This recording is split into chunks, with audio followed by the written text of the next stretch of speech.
My name is Maris Arden.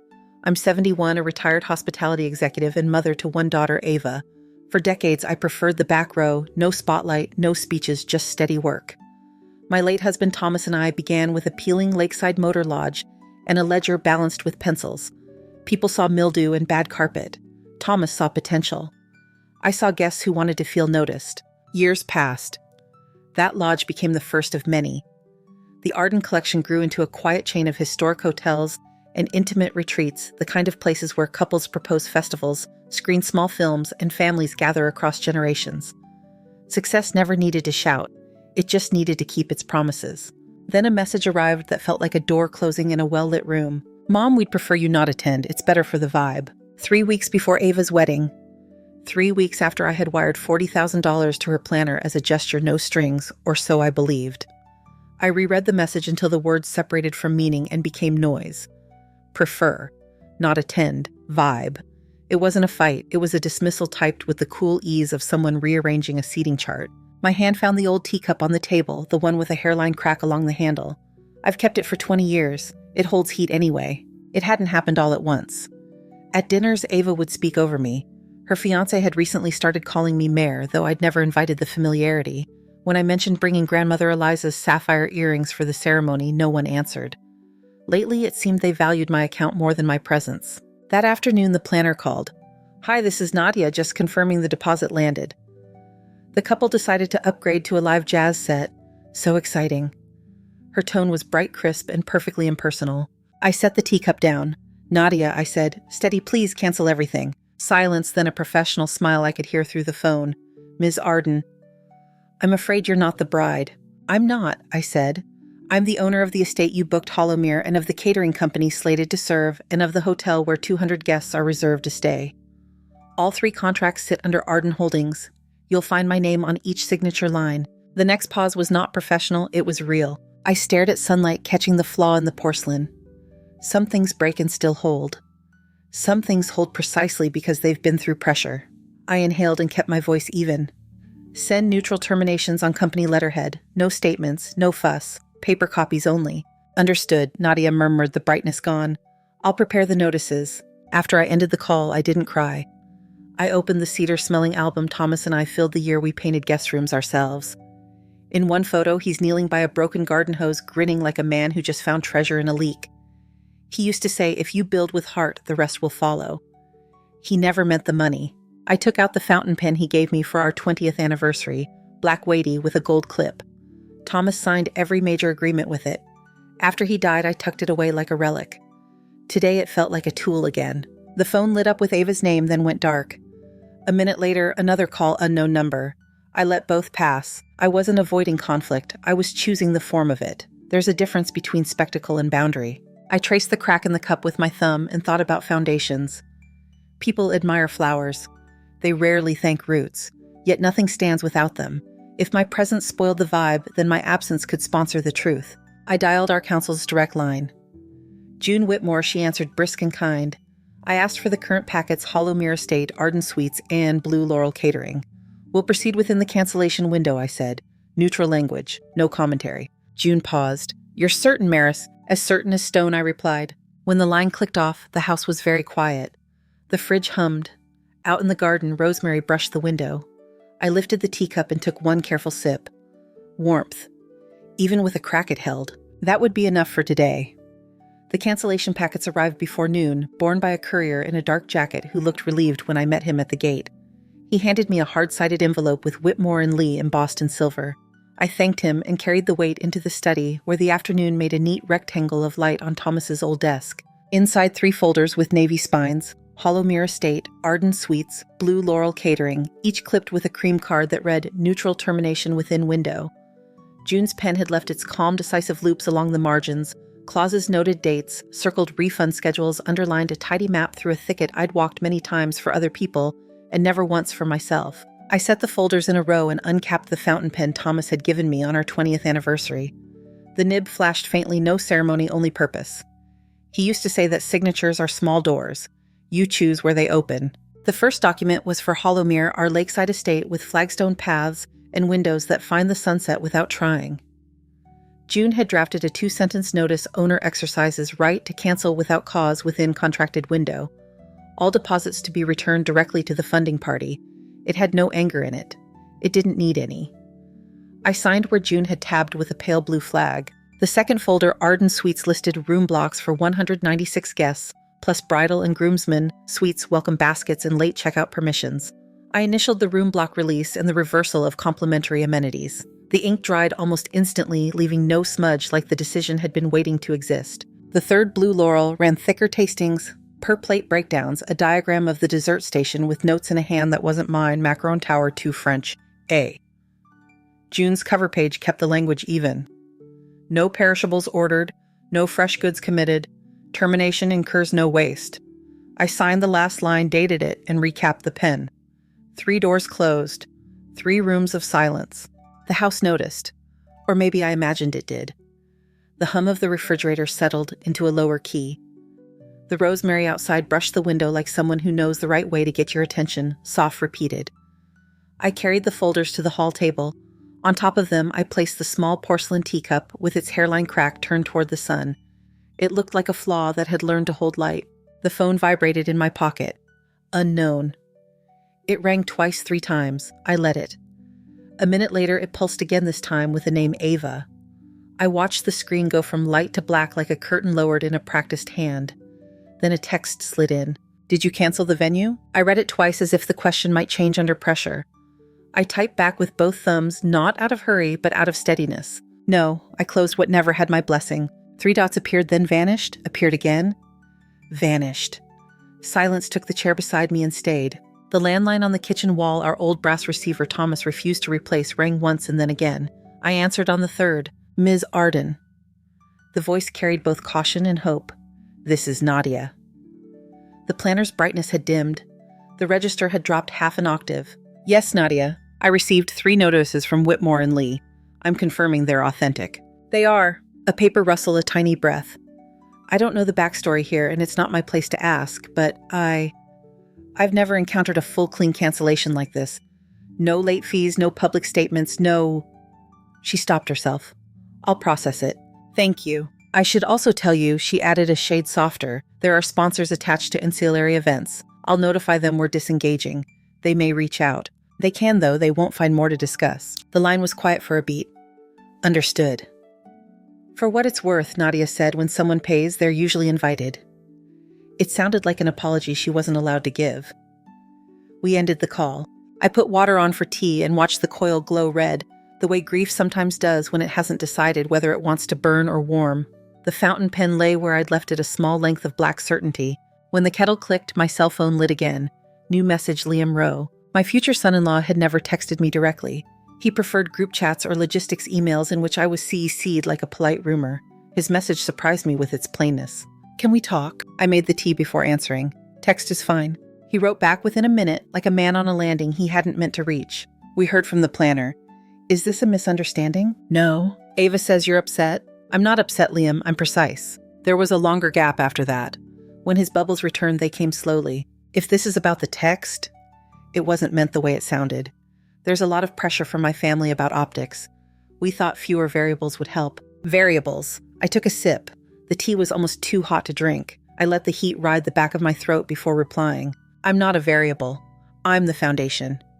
You don't remove the footing for the way it looks in photographs. I understand, we can fix this. Please reopen the contracts and we'll sort out the seating. Ava wants, if it was about seats, it would have been about speaking to me. It wasn't. It was about image. If it's just an aesthetic, Liam, let the aesthetic pay for it. His bubbles appeared and then stalled. When they returned, the letters came one by one.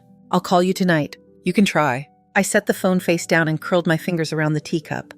The crack was warm to the touch. 2 degrees of difference, maybe less, but I could feel it. Heat finds the place that broke and lingers there longer. By mid-afternoon, June called.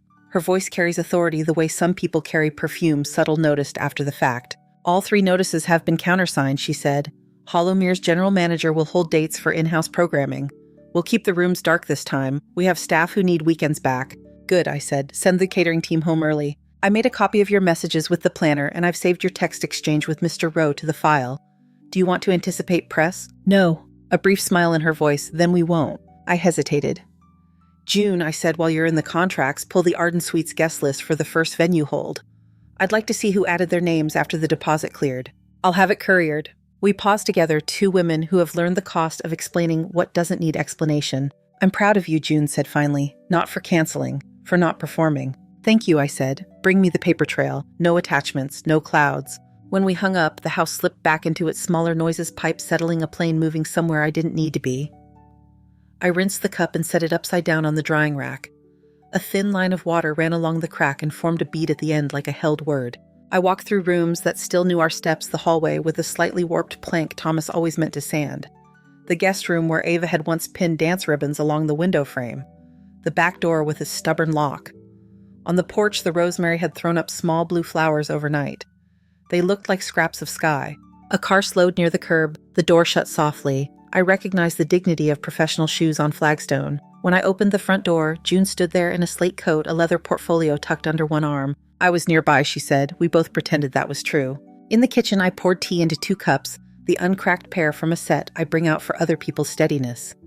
June opened the portfolio and slid a single sheet across the table. My name sat at the top in small capitals. Beneath it, a short email chain attached by print held its breath. It surfaced in the forward history from the planner, June said gently. You should see it sooner rather than later. I read the email with my eyes first, and then with the part of me that keeps a ledger of kindnesses and debts. Ava had written to Nadia 2 weeks earlier. For the sake of keeping our event elegant and free of emotional strain, I asked that my mother not be included on any list or permitted at any access point. Her presence would be destabilizing. Destabilizing. Such a clever word, still clumsy in its cruelty. It wore pearl earrings and carried a spreadsheet. I placed the paper on the wood between us.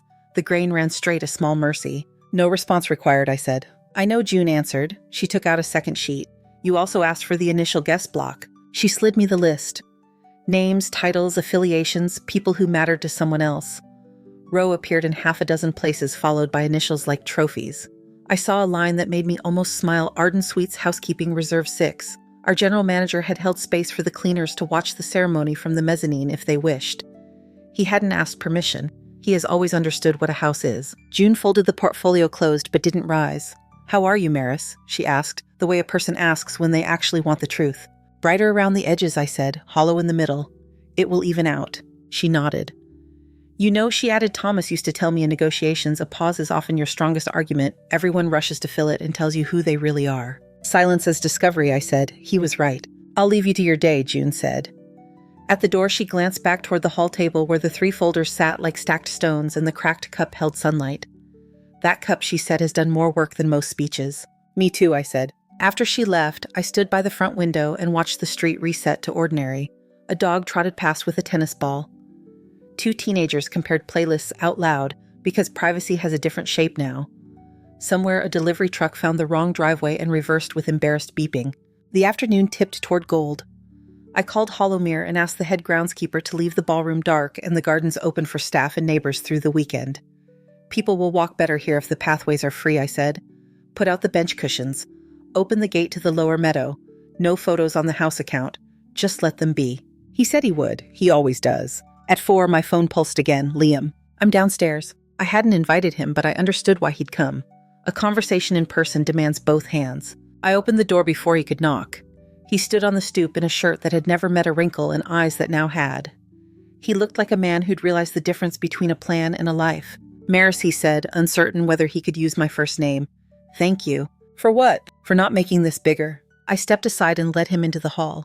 People are easier to talk to when their shoulders aren't worrying about where to put their hands. In the kitchen, he declined tea, then accepted it a moment later, as if that concession might soften something. He held the cup with both hands like heat could argue for him. I found out about the deposits today, he said quietly. I should have known earlier. I didn't ask. That's on me. It isn't a test, I said. It's a boundary. He nodded and looked at the rim of his cup. My mother, he began and then stopped. He started over. Camille believes occasions should be curated. She's always spoken to Ava about presentation. Camille is welcome to curate her own rooms, I said, not mine. He flinched not from the words, but from recognizing their clean fit. I didn't see the email until this morning, he added. Ava told Nadia to keep you out. Yes. It wasn't written with kindness. No. He swallowed. I should have intervened, he said. I didn't. That's complicity. It was the right word. People sometimes try to borrow gentler synonyms when the true one is sitting in the front row. What do you want now? I asked. I want to make this right. You can make different, I said. Right takes time. He stared into the steam. Will you reconsider if Ava apologizes? I leaned my elbows on the table and folded my hands. I'm not holding a ticket. I'm holding my name. There's a difference. He breathed out, looked older than younger, understood. We sat with the small noises of cups meeting saucers, the gray of a cloud, deciding whether to pass. After a while, he said, I've never seen someone act like this. Like what? Without noise, just removing the scaffolding and then not pointing at the empty sky. I smiled without showing teeth. The sky explains itself. His phone buzzed. He glanced, then turned it face down. That's Ava, he said, almost apologizing. We argued this morning. She thinks you're punishing her. I'm not, I said. I'm refusing to punish myself. He closed his eyes briefly, a blink longer than necessary. When he opened them, the room had told him a truth he couldn't unhear. On his way out, he paused at the hall table. His gaze fell on the 3 navy folders and the porcelain cup with its thin fracture bright as a thread. Does it still work? He asked, nodding toward the cup. It holds, I said. He nodded back a small bow to the thing that mattered and the woman who named it. At the door, he slipped his shoes back on and stood straighter than when he'd arrived. Thank you for the tea, he said, and for not shouting. Shouting has a time and place, I said, opening the door to the late afternoon. This isn't it. He went down the steps carefully as if the stone might move. In the street, his car blinked awake and then thought better of it. He sat behind the wheel for a long minute, looking at his hands, then drove away without checking the mirror. Some departures are cleaner when you don't watch yourself make them. Evening flattened into that blue that makes houses look like ideas of themselves. The kettle clicked again because I asked it to. The fountain pen lay where the sun could find it, a small black line with a gold clip catching the last light. I put it back in its velvet sleeve and placed the sleeve in the drawer where we keep batteries and warranties, and the faith will remember where we put things. The phone rang once more. Ava. I let it go to voicemail and listened with the room already deciding to forgive me for not answering. Mom, she began and then tried again. Maris. The choice hurt her worse than it hurt me. I don't recognize you right now, she said, voice tight. This isn't who you are. You always help. You always fix. Why are you doing this? The message ended without goodbye, as if she had walked out of her own voice. I didn't replay it. I poured tea and carried it to the back steps. The garden smelled like clean stone and rosemary, a scent you can trust because it tells you only what it is. Somewhere a neighbor tuned a guitar and failed gloriously at the first chord, then found the second. Good work is often like that. In the dim, I considered what the next day would need: a call to the Arden Suites general manager to release staff from double shifts, a note to the Blue Laurel Kitchen to send their surplus bread to the shelter on Goodwin, a message to the Hollow Mirror head of maintenance reminding him that the East Wing chandelier flickers when the weather swings. Boundaries are not just what you refuse, they are what you continue to care for. When I came inside the answering machine, the brass one, the stubborn one, blinking 1 in an amber square, I pressed play and heard June again. One more thing, she said. We'll file nothing further unless asked, but I want you to know your non-disparagement clause covers you as well. If anyone asks, you're unavailable for comment. That's not evasion, it's strategy. Thank you, I said out loud, though she'd already hung up. Before bed, I took the teacup from the drying rack and set it on the table handle turned to the room. I added a second unchipped cup beside it and left them both empty. The arrangement made a kind of sense, what broke and held what never broke, and might both waiting for morning. I switched off the kitchen light and let the house hold me. It has always known how. In the darkness, the boundary lines didn't look like fences. They looked like paths through trees chosen and walkable in mine. Tomorrow would bring new noise, a text, a knock, a request to soften what can't be softened without losing shape. I would listen. I would not perform. And when the moment came to sign or to set down the pen, I would remember the heat the crack kept and the way ink dries when you stop waiting for permission to be whole. The story did not rush to me. It arrived the way fog does, quiet everywhere at once. By morning, there were 3 missed calls from the Arden Suites front desk, 2 from the Hollowmere manager, and 1 number I didn't recognize. I let the kettle do its work before I did mine. Steam rose, the window fogged a thumbprint's worth, and the house felt like it had pulled a blanket over its knees. At 8:10, the unknown number tried again. I answered. Ms. Arden. This is Ruth from the local morning show. We're hearing of a high-profile wedding cancellation at Hollowmere. No comment, I said, pleasant as a concierge and twice as final. A beat of surprised silence. Would you like to provide context? No, you'll find your context without me. I hung up and set the phone next to the fountain pen on the table. Ink has taught me that you don't owe every question your signature. By 9, a bridal blog had a post up. Someone sent me a screenshot with the headline, "A Champagne Tower Without a Venue," and by 10, a junior receptionist at Arden Suites, untrained for delicate things, told a caller on a recorded line, It wasn't a scheduling conflict. The owner pulled the contract. She didn't say my name. She didn't need to. In small cities, people fill in puzzles with pieces that only resemble the picture. At 11, Nadia texted, "Could I stop by 15 minutes? No clipboard, promise." I told her yes and boiled more water. She arrived without her planner's smile hair pulled back, no armor but a manila envelope hugged to her chest. I poured tea into the unchipped set. She needed steadiness and let her speak first. "I brought these," she said, sliding the envelope across the table. Inside lay color palettes, seating charts, vendor timelines, all crisp as a museum label. They belonged to the person who paid for them. "I didn't touch the stack, thank you. And this," she added, placing a single sheet on top, her resignation, 2 sentences clean as June's termination clauses. "I can't in good faith continue planning an event that excludes the person who built it. Effective immediately." I watched her eyes when she said it. They didn't search mine for approval. They looked relieved the way a hardworking person looks when they tell the truth at last. "Will you be all right?" I asked. "I'll land on my feet," she said. "Maybe on a different floor than I'd planned, but that's fine." A small smile. "May I say something unprofessional?" "You may. I assumed when your daughter texted the vibe message that you'd go nuclear. Press releases, legal threats, a public shaming. I made contingency templates." She tapped the envelope. "You didn't do any of that. You just removed your yes. It was the only part that ever belonged to me," I said. She exhaled like a person stepping out of a tight dress. "I'll walk the notices to vendors myself," she said, rising. "No leaks from me." "There will be leaks," I said gently, "just not yours." At the door, she glanced at the cracked teacup on the hall table, catching the sun along its thin fault line. "Does it still hold?" she asked. "It does." "Then so will you," she said and left. After she was gone, the day rearranged itself around a memory. The engagement party at a Napa vineyard, cloth napkins with someone's initials, water that tasted like it had read higher education brochures. Camille Rowe arrived like a thesis on tasteful living beige silk, the kind of shoes that punish sidewalks for existing a smile, designed for rooms that already like her. She took my hand pressed once and said, "You must be Ava's mother. You're more classic than I expected." Classic. The word sat like a wink that never blinked. Ava, overhearing, smiled too brightly and moved a little farther down the lawn. Liam looked at his mother, then at me, then at the horizon, which had the good sense not to reply. I tucked the memory away where I keep things that explain later scenes. By early afternoon, the sponsors for add-on events had pulled out. Someone sent a group email full of the polite phrases professionals use when they don't want to say "we read the room." The string quartet declined to reschedule. A lighting crew apologized for the inconvenience of having integrity. People pretend gossip doesn't make choices for them, but it always has. It only changes its outfit. June called it too. "We anticipated questions," she said blandly, which meant questions had arrived. "Anyone worth answering?" I asked. "No. I've placed a firm no comment on your behalf. The non-disparagements are mutual and active. Let the chatter tire itself out." We paused together, comfortable in the kind of silence that has earned its keep. Then she said, "A courier just left your gate. Guest list as requested, plus a printout you've already read." The email. Destabilizing. The word looked like pearl studs at a funeral, appropriate to someone wrong to the occasion. "Thank you, June." "Maris," she added softer, "you don't have to listen to the voicemail that just came through." "I won't," I said, though we both knew I might. When I hung up, I did what mothers do when noise threatens to make a home of their head. I wiped the counters that were already clean. A small act that returns control to the hands. At 3:17, Ava posted a photo of her and Liam tasting cake captured weeks earlier. The caption read, "Nothing but love here. See you all soon."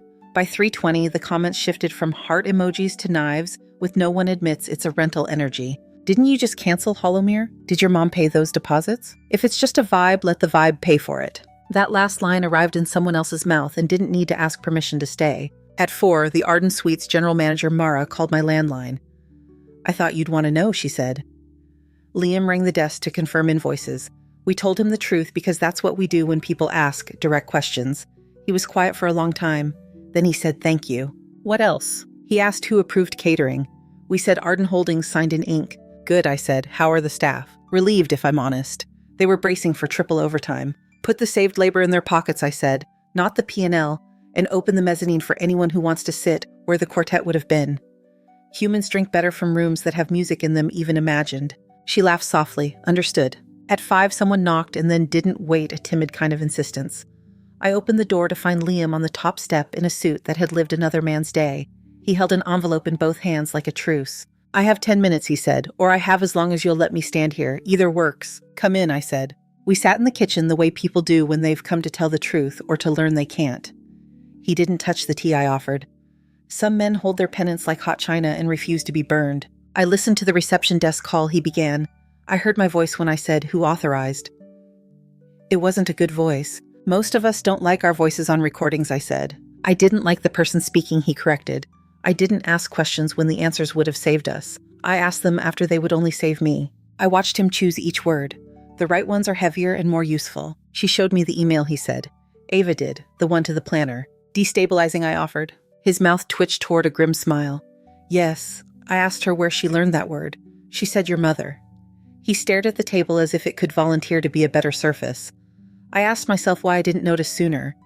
I came here to say I'm sorry, not for optics, for complicity. You already used that word once, I said. It will follow you until you do something with it. He nodded and placed the envelope on the table. It's a letter, he said unnecessarily. It says, I see you and I'm sorry, and I won't let this version of us be enough for me. For you, I repeated. For us, he amended.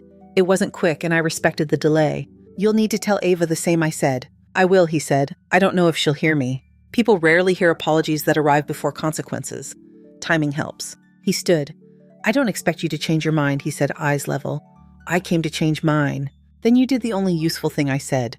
At the door, he looked at the cracked cup again, the way visitors do when they want to leave with an object more than a sentence. Camille will make this worse before she makes it better, he warned, not as a threat, as a weather report. The weather doesn't ask me what kind of day I'd like to have, I said. It just happens. I keep a coat by the door. He almost smiled, failed, and left anyway. I waited until his footsteps reached the sidewalk before I opened his envelope. 3 sentences inked by a hand that had not slept. I'm sorry.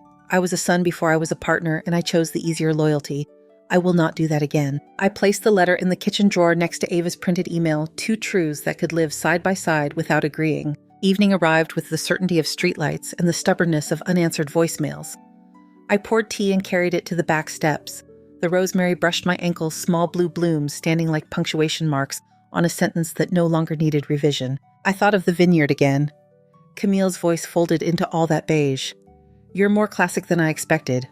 Classic is how people say you belong to an era when I wasn't watching. I had built rooms for a living. I knew when I was being ushered out of one. Back inside, the brass receiver blinked. One message. I pressed play and listened to my daughter find the edges of her own voice. Mom, she said, and then tried again. Maris. The second name sounded like a stone she couldn't lift. Everything is falling apart. Nadia quit. People are posting things that aren't true or are true but not like that. Liam's angry. He has a right to be. I keep thinking you'll step in the way you always do. I hate that I want you to. I hate that I need you to. She didn't cry. That would have been easier to answer. She breathed. Then, if you won't come tell me what to do. The machine clicked. I stood in the quiet that followed, not triumphant, not broken, simply braced. When a person who has called you destabilizing asks you to be their stability, you learn the exact shape of the chasm between what you give and what they're willing to see. I didn't call back. I set the kettle ready for morning and washed the 2 cups cracked and whole side by side. The water beaded along the fault line and held a tiny bright nerve that refused to run. Before bed, I took out the fountain pen and wrote a single sentence on thick paper with a navy border. I did not address it. I did not sign it. I left it under the clip beside the phone where it could season overnight like a decision. Forgiveness is a boundary, not a door. I turned off the lights and let the house keep its watch. Outside, a car moved down the street without urgency. Somewhere, a child laughed because another child had tripped and the world for once was kinder than it sounded. In the dark, the cup on the hall table caught a line of moon and looked unbreakable. It wasn't. Neither am I. That is the point. Tomorrow would come with its microphones and its mothers and its invitations to perform. I would choose which rooms to enter and which yes to keep. Silence is not emptiness. It is a ledger that balances itself in ink. Morning arrived without hurry the way a verdict does when it knows it doesn't need a gavel. I brewed tea and left the fountain pen uncapped beside the phone, its nib dark as a pupil. The brass receiver blinked, then stalled reporters' sponsors, people who needed noise to feel like progress. I let the machine keep its small amber vigil. No comment was a complete sentence.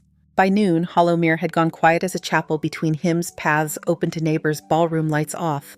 I walked the lower meadow and watched a pair of children race past the rosemary hedge blue flowers skimming their knees like punctuation. Somewhere in town, a different door opened onto folding chairs. News filtered back as if carried on the breeze. The replacement venue was a municipal hall near the bypass, beige walls and a carpet that apologized for itself. The string quartet was gone, the florist had passed, the lighting crew had discovered a conflict with their integrity.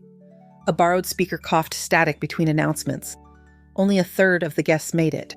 People like spectacle, they resist the rehearsal. I didn't watch. I didn't need to. You can hear a hollow room from miles away if you've ever run a house that holds sound correctly. Before dusk, Nadia texted, "I'm heading to drop envelopes. May I swing by?" I was on the veranda, the cracked teacup turned to the light so its fault shone like a thread. "Come," I replied, and she did, breathless from stares and a decision that had finally matched her spine. She stood in the doorway with a single cream envelope sealed in blue wax. "If it's still your wish," she said, "I'll deliver this to Ava after the ceremony. I won't explain it." "Don't," I said. "Explanation tries to buy agreement." I had written the letter that morning, in 12 deliberate lines, each word weighed like coin. "Ava," it began, "you didn't uninvite me from a day. You stepped outside a love that never charged admission. I will keep the door unlocked, but not unguarded. Peace to you, even if it is without me for now." I signed it with the pen Thomas had once trusted for thresholds. After Nadia left, evening arranged itself into lavender and small household sounds. I set out 2 cups, the cracked and the whole empty side by side. June called from her car. "It's done," she said. "We stayed silent. The city didn't. That's fine. Silence is a kind of weather. People eventually dress for it. Any fire to put out. Only smoke that wanted to be flame," she said. "You don't have to answer your daughter tonight." "I know," I said. Knowing and doing are cousins who don't always visit together. The next day, messages arrived like driftwood, some useful, most not. A staffer at Arden Suites reported that a receptionist had started a polite rumor the owner had given the day back to itself. A small blog posted a photo from the municipal hall, plastic ivy drooping over an arch, Liam standing with a jaw that couldn't decide what it believed in. No music, no bouquet. Claps that sounded like someone tapping a pocket to confirm a lost key was still lost. Toward dusk, the doorbell rang. Not the sharp Camille press that announces importance, but the kind of ring that waits to see whether it was welcome. When I opened the door, Liam stood there, wind-tired, an envelope in his hand and his tie in his pocket. "I won't come in," he said. "I wanted you to know she read your letter." "How did it land?" "Like a truth that didn't owe her comfort," he said. "She cried the way people do when they've run out of reasons." He hesitated.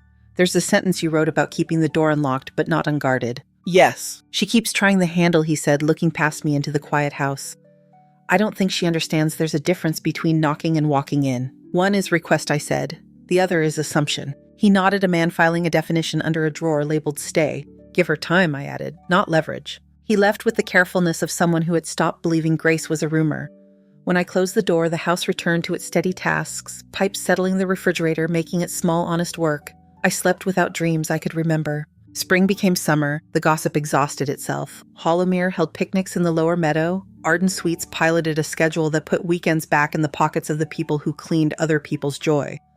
I asked Blue Laurel to adopt a dignity clause, first plates to staff, then VIPs, gratuities pooled and posted.